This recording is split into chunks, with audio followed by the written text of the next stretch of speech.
Assalamualaikum warahmatullahi wabarakatuh.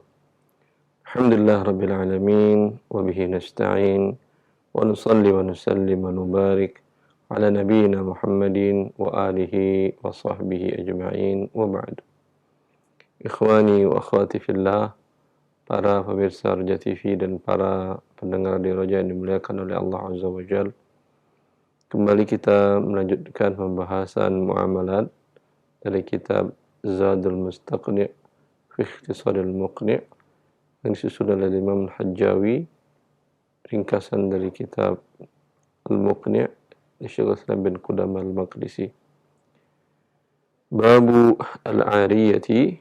Al-ariyatu bisa dibaca dengan tasydid ya, bisa dengan tidak. Ariyah bisa, ariyah juga boleh. Dengan secara makna al-lughawi bermakna at-tajarrud. Seperti al-uri artinya adalah kalau orang yang tidak berpakaian dinamakan dengan ariyah. Kalau perempuan ari, kalau laki-laki perbuatannya uri. Lepas dari pakaian. Ya, dimaksud di sini kenapa ini akad ini dinamakan lepas? Dia lepas tajarrudihi an iwadin. Karena lepas dari imbalan. Ya. Dia memberikan manfaat jasa kalau dia memberikan barang, benda untuk dimiliki oleh pihak lain. Dengan ada imbalan, nama akadnya adalah mu'awadhah atau bai' atau jual beli. Kalau dia memberikan tanpa ada imbalan, yang diberikannya barang, namanya hadiah atau minhah dalam bahasa Arabnya, namakan bahasa kitanya hadiah. Kalau dia memberikan jasa barang, ya, jasa dari barang, manfaat suatu barang, dengan mensyaratkan imbalan tertentu, maka ini dinamakan dengan ijarah.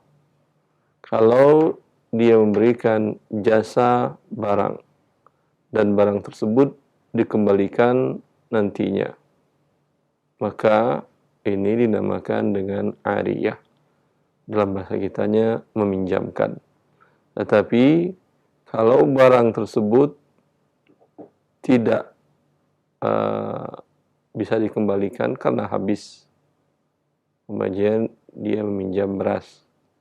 Beras tentu fungsinya untuk dimasak atau dimakan.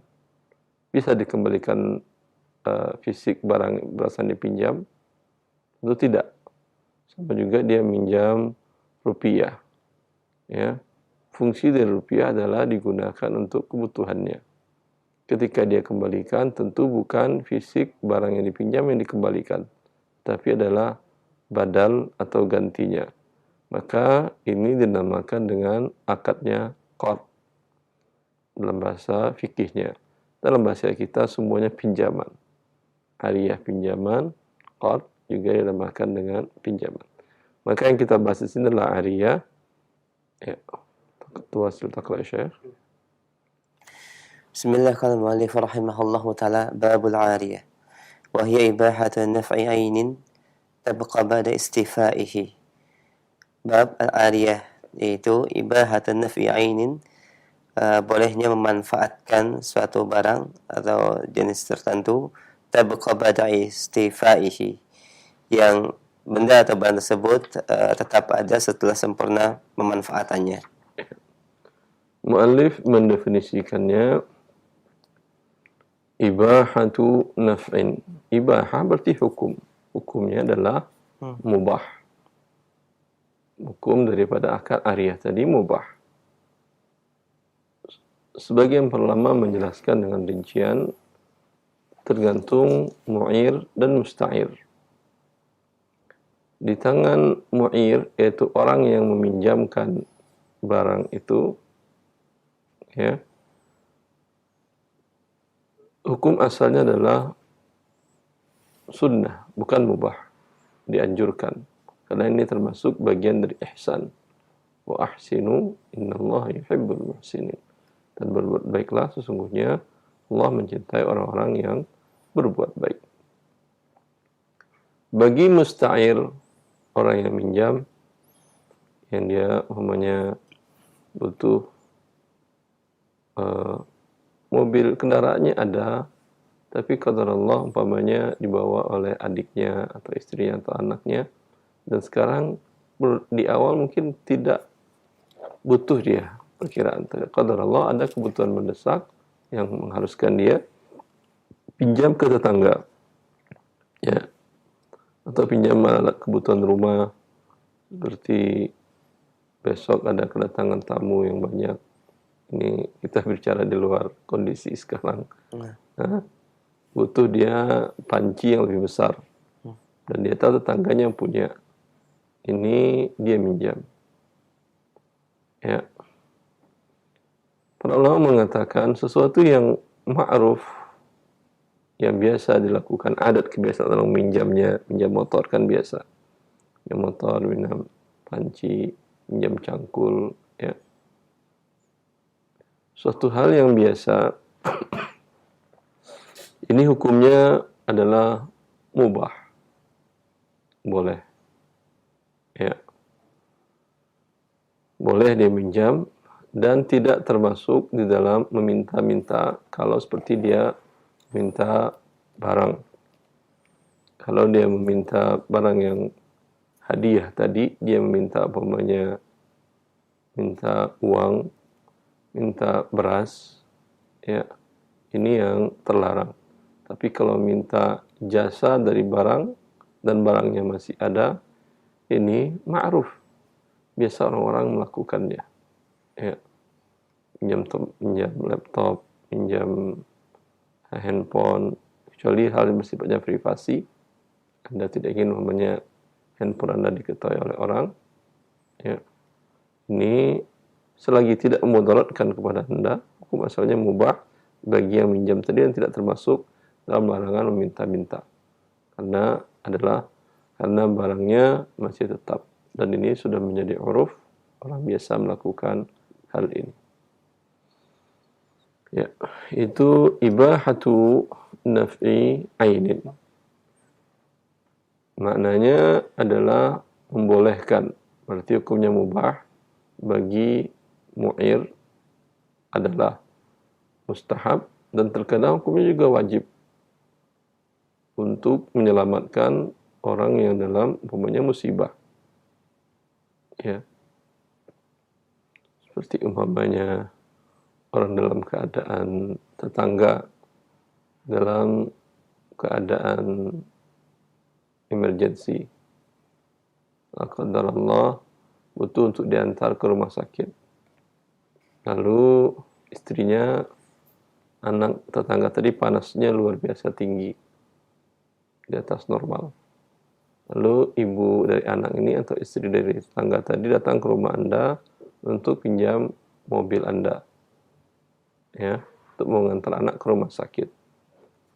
Ini sepakat para ulama wajib bagi Anda untuk meminjamkannya, karena li'inqadhi ma'sumin, karena untuk menyelamatkan nyawa anak ini.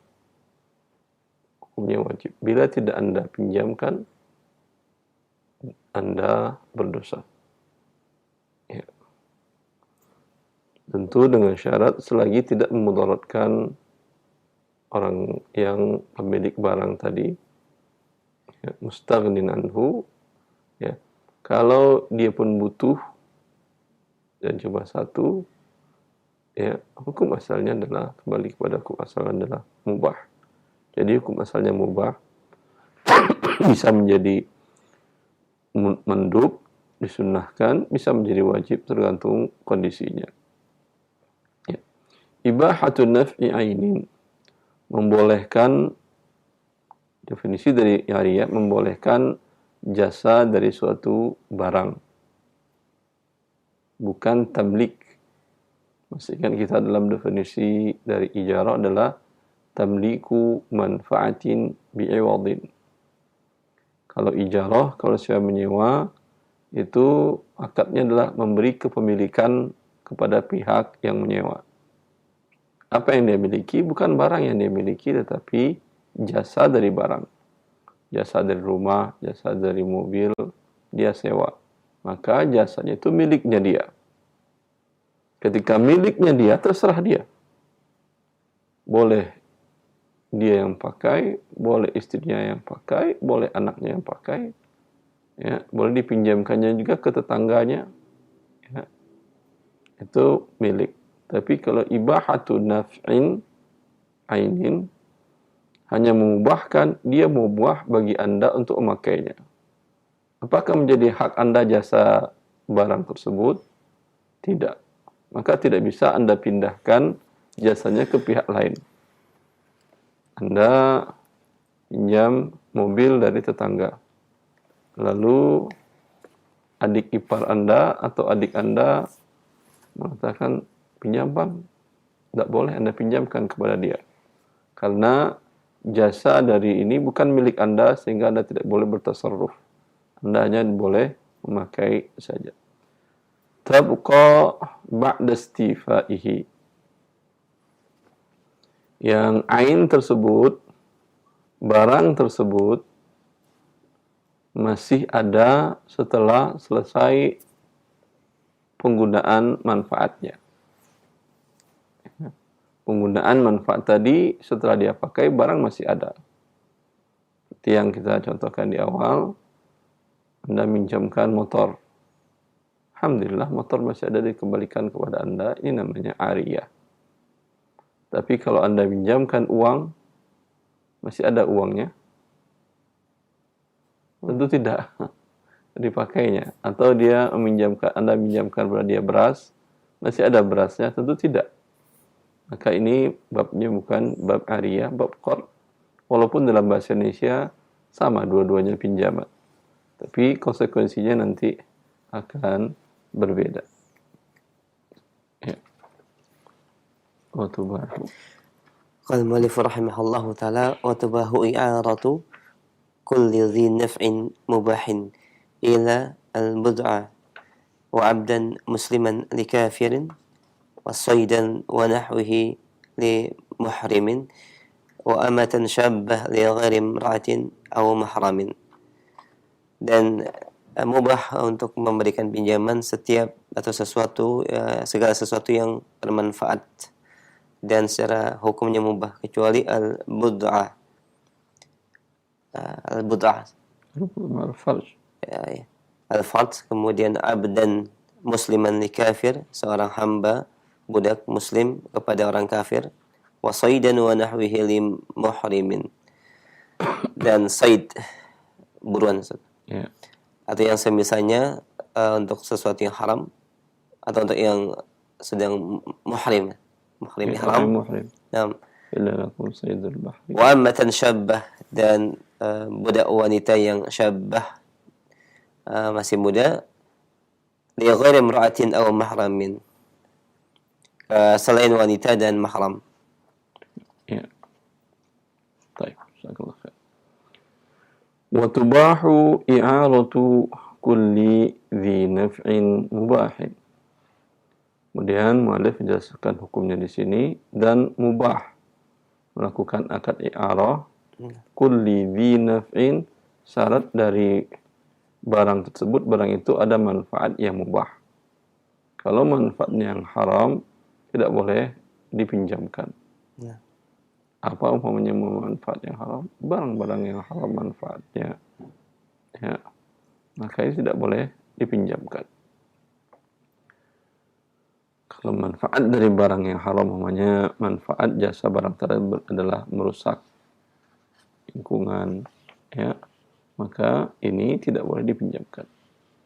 Illa al-bud'a, kecuali faraj atau kemaluan budak wanita. Dia pinjamkan budak wanitanya, ya, bagi dia halal. Bagi tuannya, budak wanita itu halal dia gauli, dia setubuhi. Lalu dipinjamkannya kepada temannya, ini hukumnya haram. Karena manfaatnya adalah manfaat yang haram. Ya. Wa 'abdan musliman, atau dia punya budak laki-laki. Dipinjamkannya budak laki-lakinya dia muslim. Dia punya teman bisnis kafir, lalu dipinjamkannya budak yang muslim ini kepada kafir. Ini tidak boleh. Karena Allah mengatakan, "Wa yaj'alallahu lil kafirina 'alal mu'minina sabila." Allah tidak menjadikan orang-orang kafir itu menguasai orang muslim. Di sini bila Anda pinjamkan budak Anda tadi kepada orang kafir, tidak boleh. Meminjamkan untuk berkhidmah. Seperti budak itu dia berkhidmah kepada tuannya. Ya. Mungkin bisa dikatakan dengan sistem pribadi, tapi lebih lagi. Ya. Dia bawain buku Anda, bawa sendal dia pasangin. Ya, soal budak. Kalau ini yang dipinjamkan kepada orang kafir, berarti orang muslim ini akan terhina. Ini tidak boleh. Tetapi kalau manfaat bukan khidmah itu apa tadi, bukan asisten pribadi, tapi umpamanya budak ini bisa ngetik komputer. Lalu dia mengatakan, bisa nggak pinjam budak kamu? Karena orang kantor saya yang bagian ngetik surat lagi sakit. Ya, boleh. Tidak ada masalah. Atau untuk menjaga tokonya boleh. Ini yang dimaksud di sini adalah untuk khidmah itu adalah asisten pribadi yang tadi. Karena dia menjadi hina. Ya.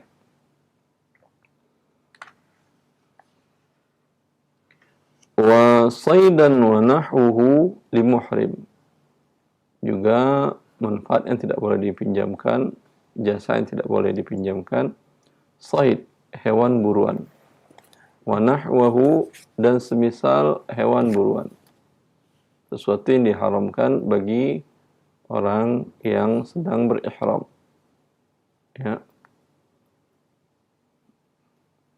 Allah mengatakan, "Uhilla lakum saydul bahri wa ta'amuhu hillun lakum wa hurrima 'alaikum saydul barri ma dumtum huruma." Dan diharamkan kepada kalian pada saat kalian berihram, yaitu memburu hewan darat. Adapun hewan laut, namanya Anda berangkat dari Indonesia dengan menggunakan kapal. Anda berihram di Yalamlam. Untuk sampai ke Jeddah mungkin butuh waktu 1 atau 2 jam. Lalu Anda lemparkan pancing Anda ke laut untuk mancing, sambil mancing kan. Ini boleh. Karena Allah mengatakan, "Halal lakum saydul bahr." Allah halalkan kepada kalian untuk mancing, untuk memburu hewan yang di laut. Hikmahnya, sebagai kata para ulama, orang yang berihram adalah syughul syaghil, adalah kesibukannya yang paling utama beribadah kepada Allah. Kalau dia memancing, insya Allah niat utamanya tidak akan terganggu. Tapi kalau dia memburu hewan buruan di darat, seperti lihat kijang, dikejarnya, dia pergi pakaian ihram atas bawah, dia kijang, dikejarnya, dipanah dan dikejarnya. Ini mungkin bisa memalingkannya dari tujuan ihramnya tadi. Lari hewan tadi, dikejar sampai lewat keluar dari tempat miqat. Berarti dia keluar dari miqat setelah masuk, dan ini merupakan pelanggaran. Ya. Maka ini tidak boleh. Anda umpamanya dapat hewan buruan kijang, Anda tangkap dan masih hidup. Ya. Lalu Anda pinjamkan kepada orang yang sedang ihram, ini tidak boleh. Wa nahwahu, dan semisal hewan buruan, hal-hal yang tidak boleh bagi orang ihram. Anda pinjamkan orang kepada ihram tadi, umpamanya minyak wangi, maka ini juga tidak boleh. Karena manfaatnya adalah manfaat yang tidak mubah bagi orang itu di saat itu. Di luar dia keadaan ihram, ini suatu hal yang halal. Ya, di muhrim. Wa amatan syabatan li ghairi imra'atin aw mahramin. Atau dia minjamkan budak perempuan yang muda, cantik. Dipinjamkannya kepada selain perempuan, berarti dipinjamkannya kepada laki-laki yang bukan mahramnya. bukan mahram daripada si budak wanita ini. Anda, Ahmad, umpamanya dia memiliki budak wanita masih muda, cantik. Kemudian dia mau safar sekeluarga. Lalu adik dari Ahmad ini, pembantunya sedang tidak ada. Ya, dan dia laki-laki. Dia pinjam dan bujangan. Ya, dia pinjam, bang, pinjam budaknya. Ini tidak boleh. Kecuali mahramnya. Ya, mahramnya artinya budak tadi punya saudara kandung.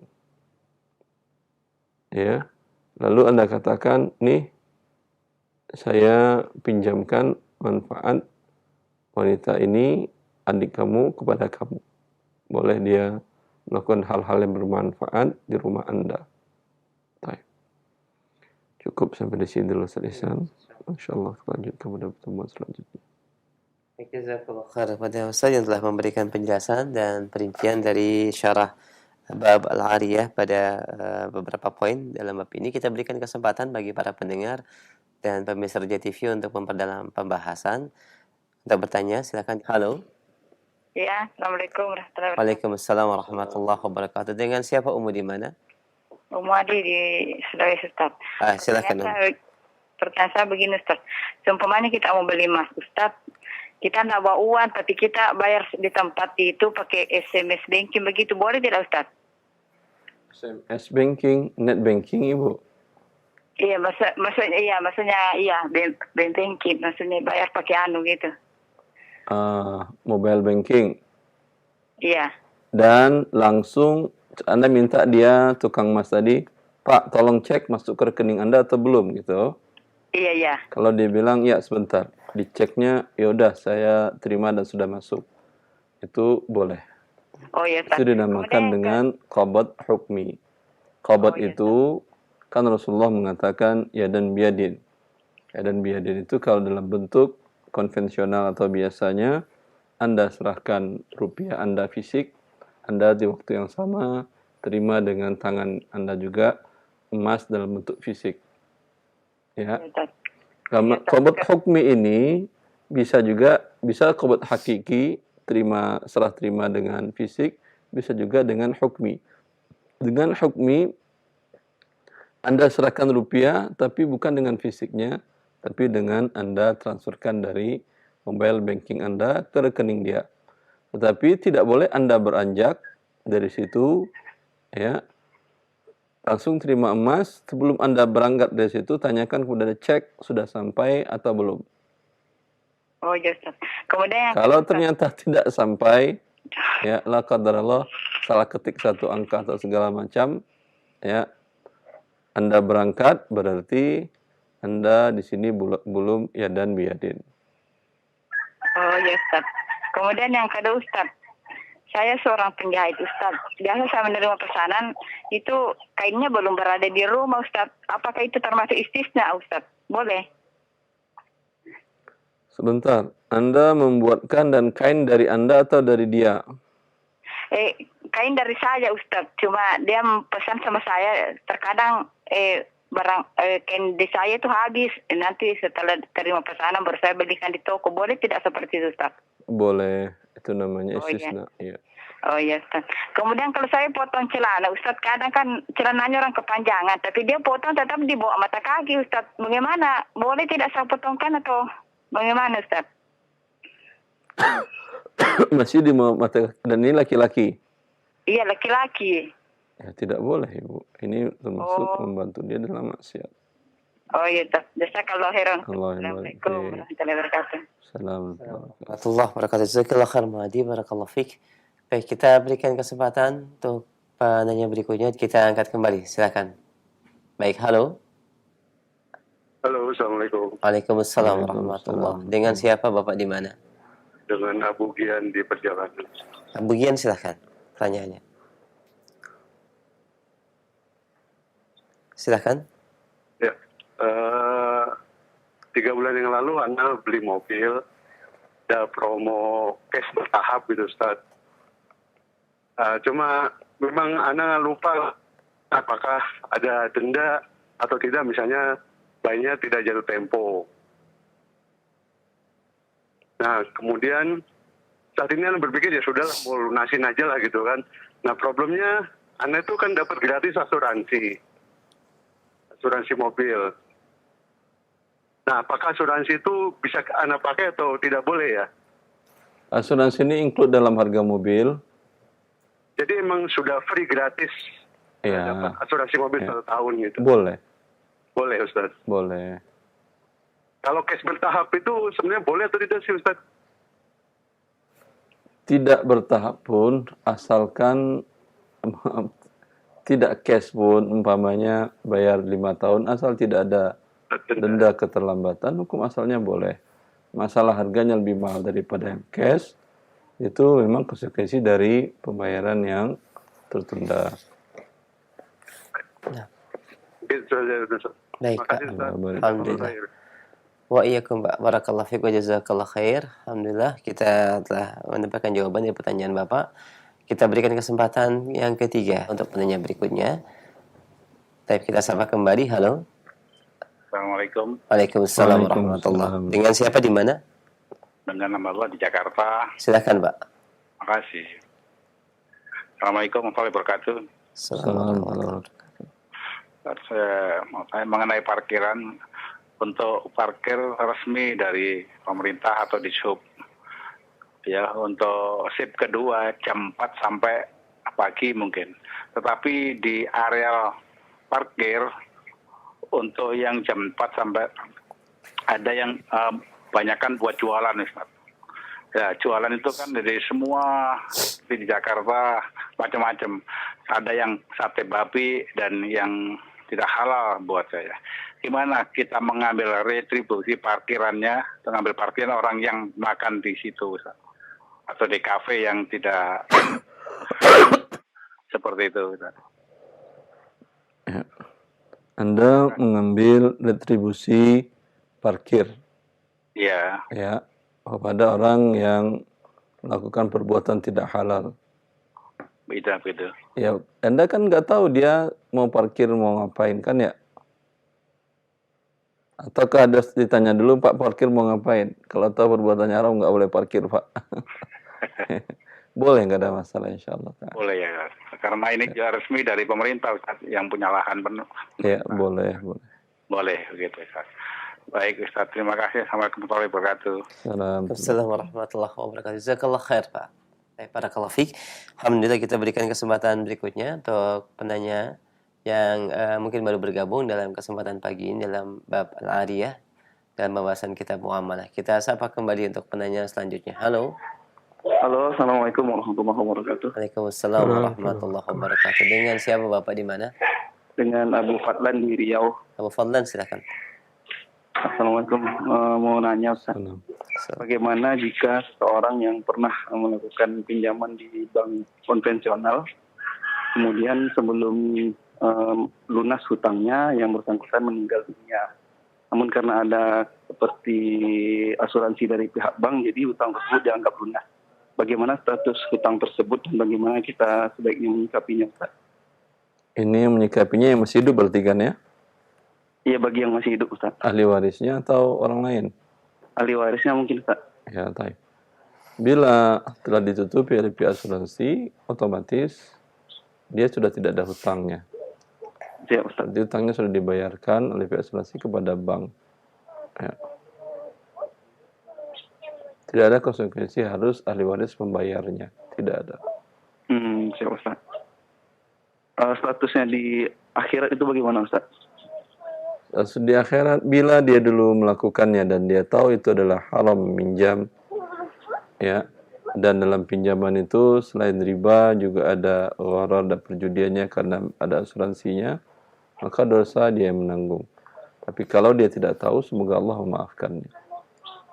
Siap, Ustaz. Ya Allah.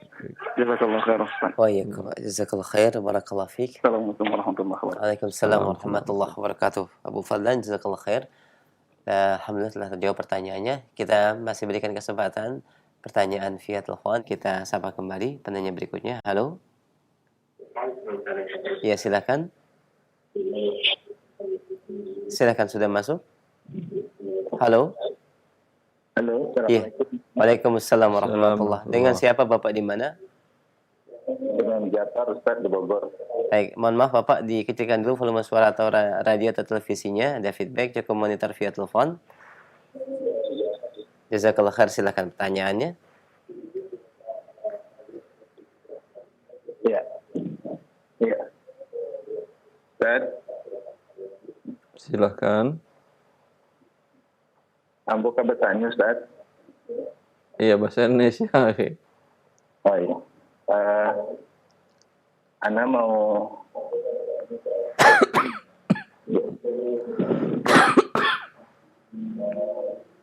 beli emas di pelelangan syariah. Membeli emas di pelelangan syariah. Emas antam ini harganya 100 gram 35 juta. 100 gram 35 juta begitu. Halo. Iya. Halo Pak, mohon maaf Pak. Mohon maaf, dikecilkan dulu Pak, atau dimatikan saja volume suara atau radio atau televisinya. Masih ada feedback yang terdengar. Sudah? Ya, siap. Jazakallah khair, silakan. Ya. Jadi kalau harga normal di Antam itu TB Simatupang sekitar 86 juta. Sementara pelelangan syariah itu menjualnya 35 juta. Nah, kemudian bagaimana ini Ustaz akadnya? Apakah Ana boleh membeli emas tersebut? Ini emas apa yang dijual oleh syariah tadi? Emas batangan Ustaz, emas antam. Enggak, itu milik siapa? Kok bisa harganya selisihnya lebih dari 50 juta? Itu emas yang dari nasabah atau seperti apa kurang jelas juga Ustaz. Cuman emas ini kan dilelang oleh... Sebentar, kalau Anda punya emas, dalam keadaan kondisi Anda butuh, punya 100 gram, Anda kondisi sangat butuh, pengen dicairkan menjadi uang, mau Anda jual dengan 35 juta?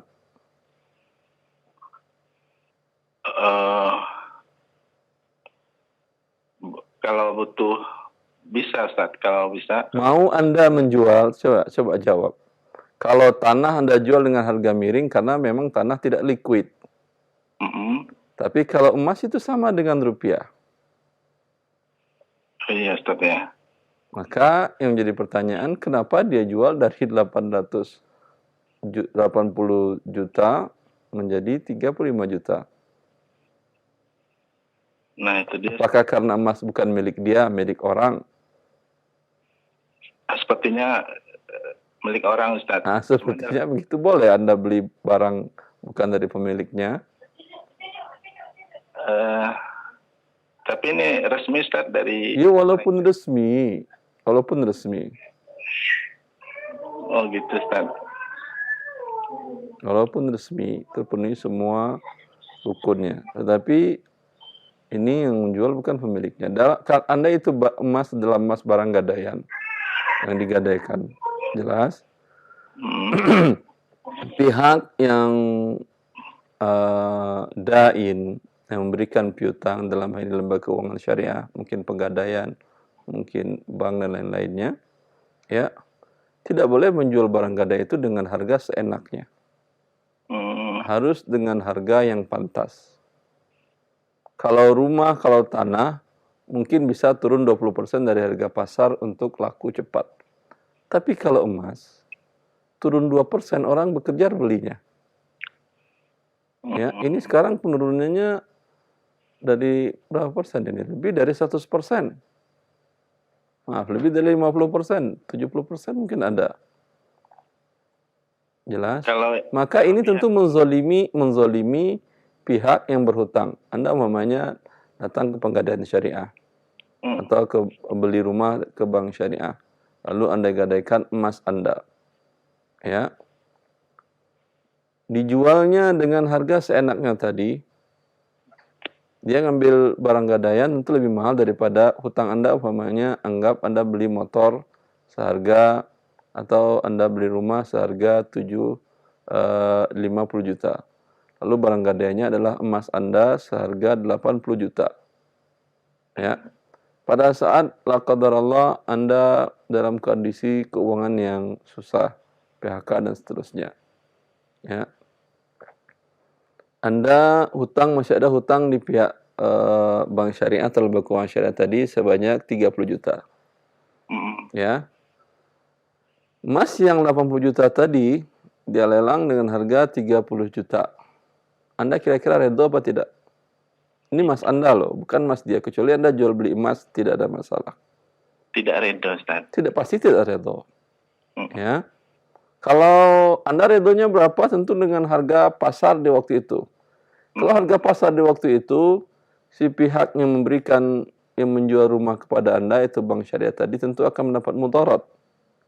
Karena lakunya akan menjadi lama. Ya. Maka dalam hal ini boleh diberikan potongan, tapi dengan tidak memudaratkan la darar wa la dirar. Dalam Islam tidak boleh membuat kemudaratan di awal dan balasan. Ya. Dengan diskon 5% saja untuk komoditi emas, saya kira cepat lakunya. Terus Ustaz, selanjutnya Ustaz.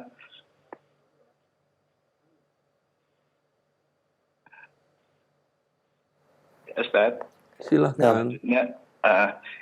Ustaz, selanjutnya saya beli motor seharga 3 juta, Ustaz. Tapi Terus? motor ini BPKB-nya tidak ada, Ustaz. Kata pemilik motor, ini motor sudah hasil lelangan, bahwasanya yang kredit dahulu tidak mampu membayar. Jadi kita resmi beli ke leasing motornya. Nah, ini bagaimana hukum motor yang saya beli ini, Ustaz? Anda beli ke pemiliknya atau bukan ke pemiliknya? Ke pemilik, Ustaz. Pemilik ini kan dia hanya ada STNK-nya aja, Ustaz. BPKB-nya tidak ada dia. Anda beli motor kepada orang yang punya motor. Iya, betul, Ustaz. Motor ini didapatkannya dengan dia beli dengan menggunakan leasing. Katanya seperti itu, Ustaz. Anda ceklah kebenarannya. Kalau benar tidak ada masalah. Kalau tidak memudaratkan Anda dalam kondisi tidak punya BPKB tadi.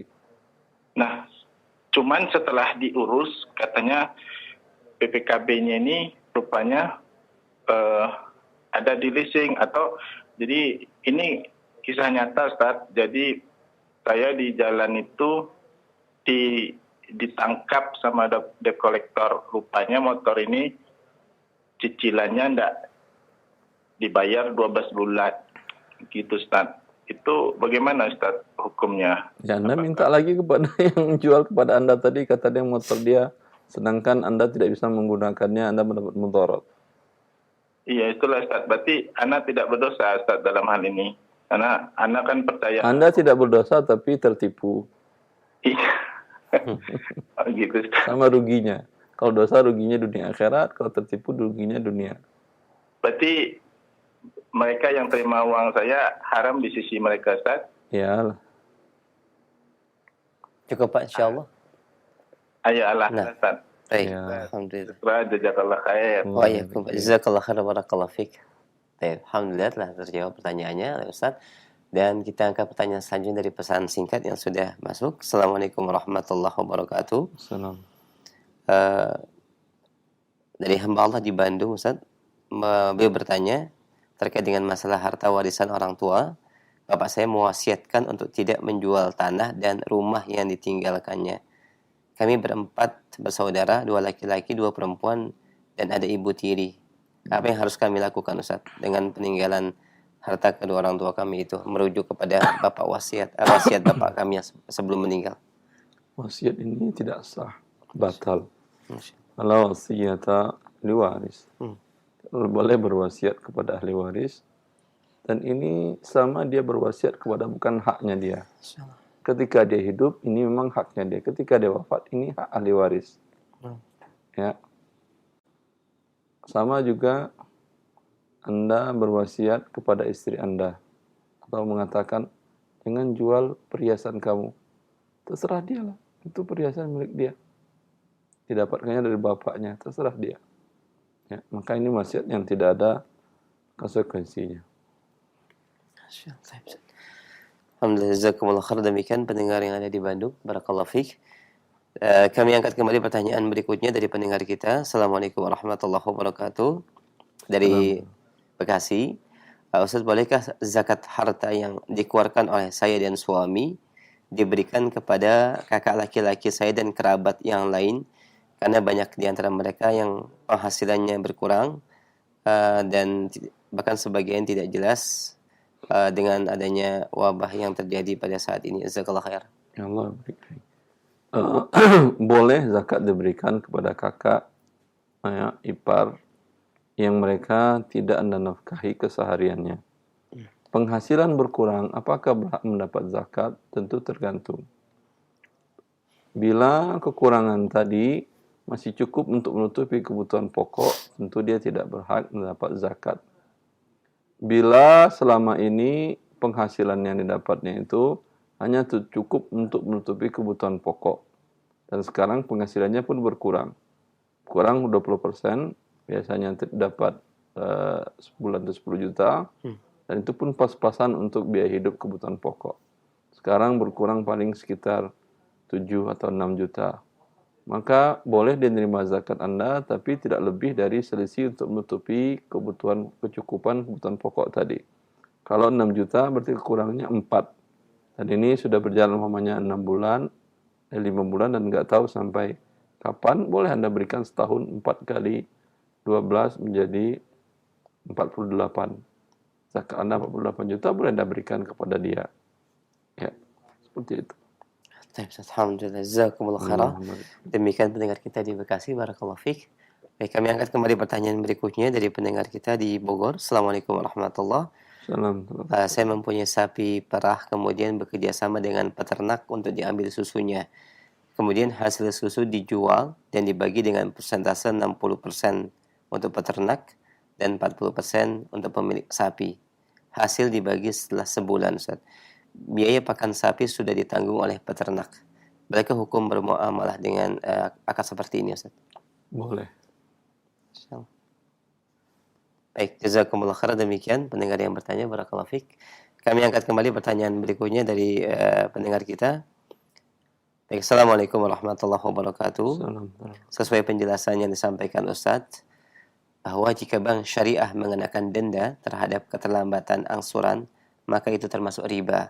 Iya. Namun pada saat Anda melaksanakan akad pembiayaan di bank syariah, disampaikan bahwa denda itu tujuannya yang pertama untuk mendisiplinkan nasabah. Dan ada juga dalil yang disampaikan yaitu bahwa bagi bank syariah, dana denda tersebut tidak dimasukkan ke dalam pendapatan bank, tapi disalurkan ke lembaga zakat. Bagaimana hukumnya? Apakah tetap termasuk transaksi riba yang seperti ini? Jazakallahu khair. Sebentar. Jelas riba adalah dosa besar. Kemudian tujuannya disiplin. Apakah dosa besar mendisiplinkan manusia? Kalau kaidah ini kita pakai, hancur dunia. Ya. Orang lebih disiplin itu dengan taat kepada Allah, bukan dengan maksiat dosa besar kepada Allah. Mari kita lihat, mana lebih disiplin antara yang riba dengan tidak dalam contoh listrik. Listrik, prabayar, token, ya, terlambat tidak ada denda. Tapi lampu rumah Anda padam. Kulkas mati, AC mati, semuanya nggak bisa ngapa-ngapain, gelap kalau malam-malam. Ya. Kalau yang ada riba, pasca bayar, terlambat nggak mati-mati, tapi ada pertambahan denda dan ini riba. Pertambahan hutang.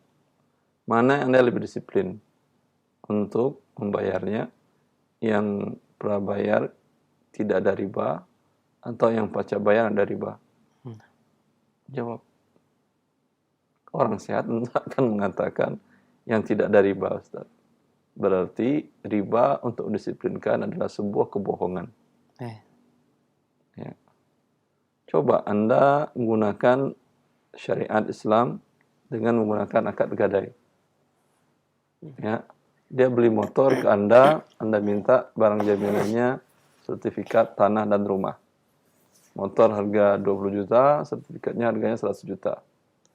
Anda katakan terlambat Anda membayar 10 hari di bulan berjalan, ini rumah, sertifikat rumah kami jualkan ke pihak lain, kami ambil sisa utang kami dari Anda. Ya. Tidak ada pertambahan, tidak ada. Mana yang lebih disiplin, akad seperti ini atau dengan denda keterlambatan riba tadi? Yang pertama. Pastilah. Nggak mungkin dia berkorban demi motor rumahnya hilang. Tentu dia lebih disiplin, ya, tanpa riba, ya.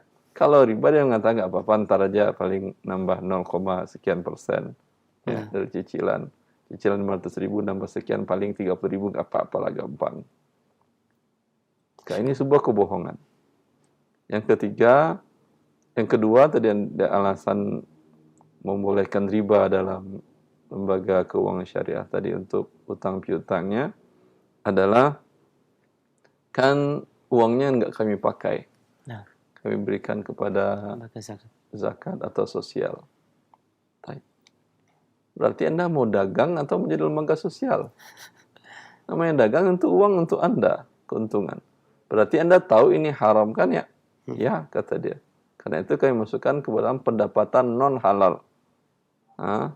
Pendapatan non halal. Kalau pendapatan non halal berarti dosa besar sudah terjadi atau tidak? Sudah. Kemudian Anda katakan, kan kita bersihkan. Ini orang yang hidup seperti ini melakukan pengotoran, kemudian bersihkan, pengotoran, ini akalnya perlu diperiksa. Ya. Salah seorang ulama Ma'asir mencontohkan perbuatan ini, ya, dia punya baju putih yang baru dicuci dari laundry, tapi kemudian dimasukinya ke comberan, bawa lagi ke laundry, masukin lagi ke laundry. Ya, seperti itu perumpamaan orang bikin dosa besar, lalu uangnya dari hasil dosa besar tadi diberikan untuk membersihkan dirinya dari dosa besar. Belum tentu diterima itu sebagai sedekah, karena innallaha thayyibun la yaqbalu illa thayyiban. Allah Maha baik, tidak mau menerima kecuali dari yang baik. Kalau tidak menerima sedekah dari harta yang haram tadi. Wallahu ta'ala a'lam.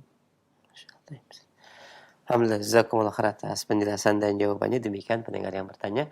Semoga ini menjadi pencerahan bagi kita semua. Barakallahu fiik. Baik, kami angkat kembali pertanyaan berikutnya. Assalamualaikum warahmatullahi wabarakatuh. Ustaz, terkait dengan pinjaman, saya pernah meminjam sesuatu barang kepada kawan, namun barang tersebut rusak, Ustaz. Kemudian saya tidak mendapatkan ganti yang lebih baik atau yang sama dengan apa yang saya pinjam terlebih dahulu. Dan pinjaman telah berlangsung kurang lebih setahun yang lalu. Bolehkah saya mengganti dengan nilai uang, nilai nominal benda tersebut? Jazakallah khair. Lebih rincinya pekan depan kita bahas ini. Insyaallah ta'ala. Tapi kalau dia redho boleh. Baik. Kalau dia pun redho untuk tidak Anda berikan kompensasi pun boleh. Karena itu haknya dia. Baik, jazakumullah khair atas penjelasan dan jawabannya. Dan pendengar yang bertanya, insyaallah secara terperinci jawabannya pada pembahasan yang akan datang. Barakallahu fiik. Masih kami angkat dari pesan singkat. Assalamualaikum warahmatullahi wabarakatuh. Bagaimana hukumnya Ustaz jualan online memakai jasa kurir untuk mengantar barang yang dibeli dengan COD, itu bayar di tempat. Si kurir sering membayar dulu ke ana jumlah yang harus dibayar oleh pembeli, baru nanti dia ambil uangnya di pembeli sehingga dia tidak bolak-balik mengantar uang ke ana lagi. Bagaimana hukumnya? Kurir ini apa? Ini kurir dari si pembeli atau pihak yang tidak ada hubungan antara pembeli dan penjual? Ini akan berdampak hukumnya. Karena kalau dia tidak ada hubungan dari kedua belah pihak, berarti siap-siap dia nggak akan bayar. Anda sudah dibayarkannya. Datang dia ngantarin ke pihak pembeli. Kata pembeli, saya nggak jadi, nggak setuju barangnya. Atau rumah pembeli kekunci. Itu uangnya bisa ditarik lagi nggak ada si penjual. Maka dia wakil dari siapa? Dan wakil seperti ini ada akad qard bila ada pertambahan, termasuk yang dilarang karena Rasulullah mengatakan la yahillu salafun wa bai'un. Tidak halal menggabungkan akad qard dengan akad muawadhah. Qard di sana pinjam-meminjam, dari sini dia meminjamkan, kemudian muawadhah, akad jasa, dia mendapatkan pertambahan, maka ini tidak halal. Tapi tergantung, ini belum selesai jawabannya, tergantung dia wakil dari siapa. Kalau dia wakil dari pembeli seperti tadi, berarti dia meminjamkan uang atas nama pembeli kepada si penjual. Kemudian dia minta pertambahan kepada pembeli, ini tidak halal. Tapi kalau wakil daripada penjual, berarti ini bukan wakil, tapi jual beli. Kalau dia jualkan, maka tidak boleh dia jualkan sebelum dia beli dan dia terima barangnya dari pihak si penjual. Baik, Masya Allah, jazakallah khair atas jawaban dan perinciannya. Demikian pendengar yang bertanya. Ya, barakallahu fiik wa jazakallah khair. Masih kami angkat satu pertanyaan dari pesan singkat sebelum kami terima kembali via telepon. Ada pendengar kita Ibu Atun di Bekasi. Beliau bertanya pada bulan Oktober tahun 2019, saya menjual rumah sebesar seharga 1,4 miliar. Kemudian saya membeli rumah lagi Ustaz dengan perbaikan-perbaikan. Kemudian sisanya sebagian untuk membayar hutang dan masih ada sisa untuk biaya kehidupan dan saya tabung. Yang menjadi pertanyaan saya adalah berapa yang harus saya keluarkan dari zakat amwal, zakat hartanya, dan kapan saya harus mengeluarkan zakat hartanya, Ustaz? Semenjak sudah menjadi uang, ya, dan itu 1,4 kan sampai nisab. Nah, Sampai setelah 354 hari semenjak uang diterima. Ya. Bila 354 hari, hari itu hari ini, 355 hari itu hari ini. nah, Dan uang di tangan Anda dari 1,4 tadi yang Anda sudah dipakai beli rumah dan bayar hutang segala macam, masih di atas nisab. nah. Umpamanya tinggal lagi 100 juta. Nah, zakatnya cuma dari 100 juta, berarti dikeluarkan 2.500.000. Andai kurang dari nisab, umpamanya 70 juta kan kurang nisab sekarang. Perkiraan. Atau 60 juta lah. Andai tinggal 60 juta, maka tidak sampai nisab, maka tidak ada zakatnya sekarang. Baik, Ustaz, alhamdulillah. Jazakumullah khair. Demikian Ibu Atun di Bekasi. Barakallahu fiik. Kami berikan kesempatan kembali pertanyaan via telepon. Silakan. Kami sapa kembali. Halo. Assalamualaikum. Waalaikumsalam warahmatullahi. Dengan siapa Umu di mana? Dengan hamba Allah di Riau. Baik, Pak silakan. Silakan pertanyaannya. Ustadz. Ini pertanyaannya Pak Ustadz. Kami kan ada menabung untuk haji. Jadi waktu setoran pertama kan itu kan berbentuk tabungan. Kami masukkan 1 juta. Kemudian Umu. Setelah itu kami masukkan lagi. Waktu itu kan belum tahu itu perjanjiannya apa ya, wadiah atau mudharabah gitu. Jadi waktu yang kedua kami setor, kami tahu di situ ada pertambahan nilai gitu dari tabungan yang pertama gitu. Jadi saya tanya kok ada pertambahan nilai ini ya Bu, saya bilang gitu. Kata petugasnya, iya ini bentuknya apa bagi hasil katanya dari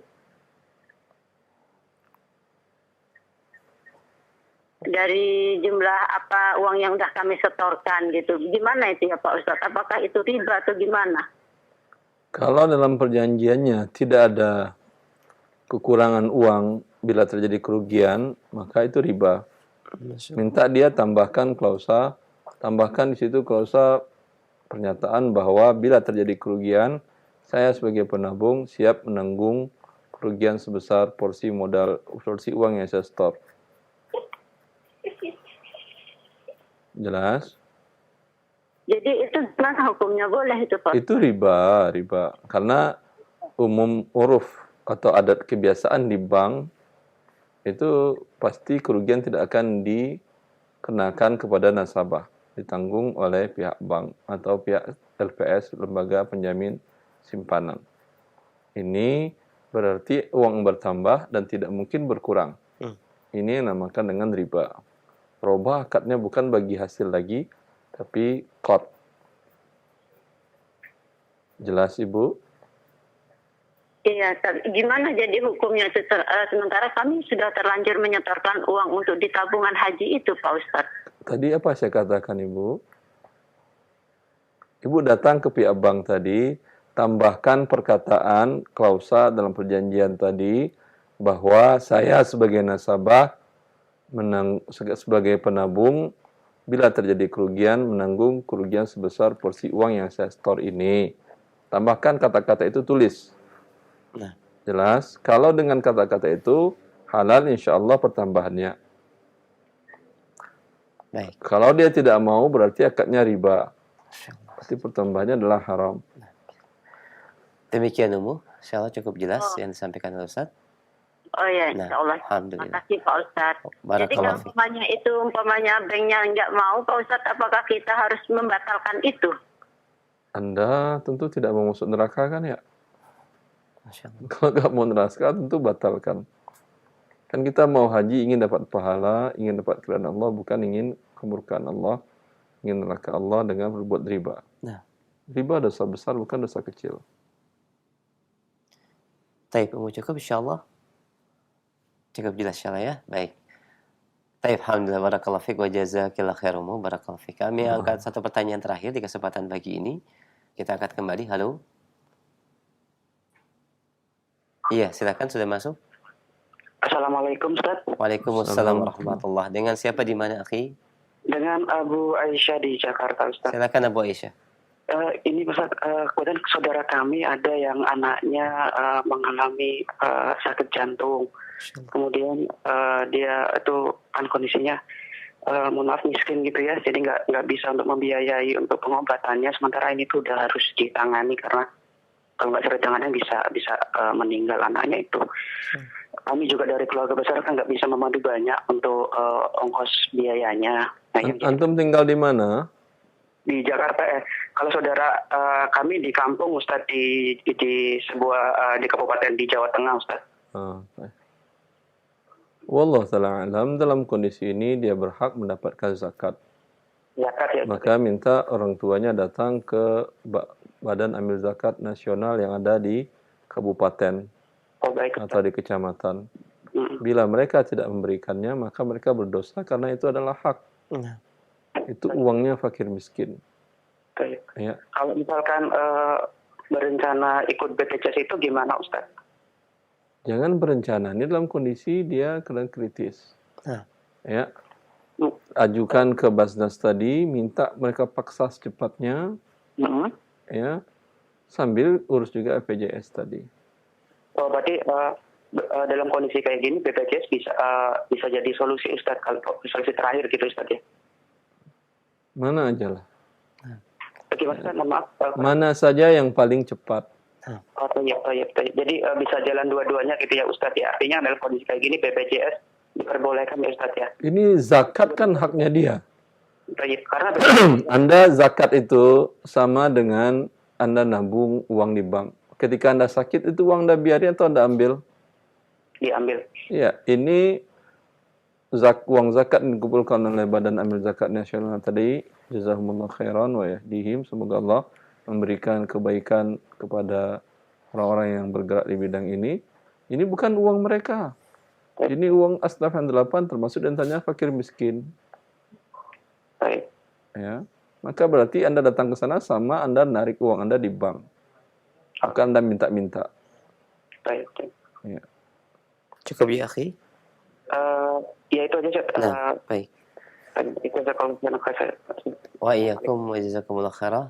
Semoga Allah berikan kemudahan untuk saudara antum ya. Barakallahu fiik. Jazakallah khair. Demikian pendengar dan pemirsa Roja TV pertanyaan kami yang terakhir menutup kajian kita di kesempatan pagi ini dan sebagai ikhtitam Ustaz, silakan. Banyak kaum muslimin dan kaum muslimat ketika ingin mengambil keputusan berpikir lama dan panjang. Padahal di hadapannya hanya dua pilihan. Tetap dalam riba berarti neraka, keluar dari riba selamat dari neraka dan semoga mendapat ampunan Allah dan masuk ke dalam surga. Maka seorang muslim tentu tidak pernah ragu memilih keputusan yang bermanfaat, menguntungkan bagi dirinya di dunia dan di akhirat. Wallahu a'lam. Sallallahu Nabi Muhammad wa alihi wa sahbihi wasallam.